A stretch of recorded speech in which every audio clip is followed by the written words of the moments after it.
Donald Trump गतकाली राति एमती एक कथा कहते गतकाली एमती एक कथा कहते जो कथा आमको बहुत दुखित कर विमान रे ठिया होता बेले कहू कहू कहीदेले जे मोदी मोर जड़े भल सांग किंतु मोदी को मते खुशी करने पड़ो। डोनाल्ड ट्रंप एते बड़ बयान दे देइचंती काली कहचंती जे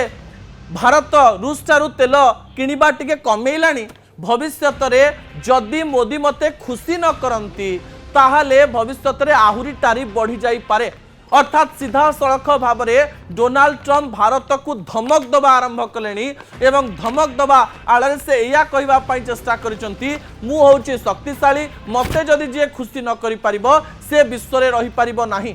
एई लैंग्वेज टी को जदि जियो पॉलिटिकल वे रे आपण बुझापी चेष्टा करिवे बहुत गुरुत्वपूर्ण अटे। स्वार्थपर ट्रंप जेतेबेले तेलर आमदानी रप्तानी को नहीं वेनेजुएला उपरे प्रतिशोध परायण होती सही समय भारतर आभिमुख्य को नहीं प्रश्न उठुची एवं डोनाल्ड ट्रंप कहते मोदी जने मोर भल सांग से भल काम करुचंती किंतु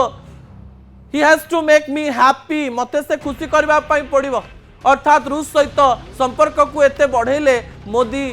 मते खुशी करि परिबे नाही एवं यही घटना भविष्यत में अनेक गुड़िए कॉन्फ्लिक्ट को डाकी आणुची अनेक गुड़िए द्वंद्व को डाकी आणुची अनेक गुड़िए मतांतर एवं मनांतर को डाकी आणुची। दर्शक बंधु